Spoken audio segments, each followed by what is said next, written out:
అన్యాయం జరిగిందా దేవుడు దానిని ఆశీర్వాదకరంగా మారుస్తారు కదా.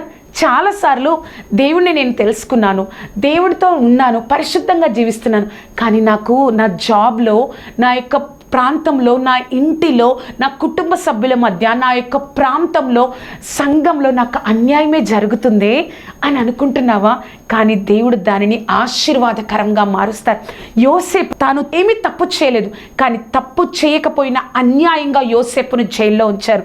ఆ అన్యాయంగా యోసేపును జైల్లో ఉంచడం వల్ల దేవుడు దానిని ఆశీర్వాదకరంగా ఎలా మార్చారో తెలుసా?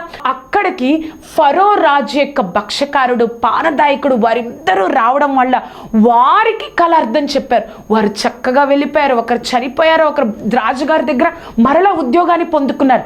కానీ ఏం జరిగింది? వారే తర్వాత 2 సంవత్సరాల తర్వాత నాకు ఈ కళ అర్థం చెప్పారు. ఫరో రాజా, నీకు కళ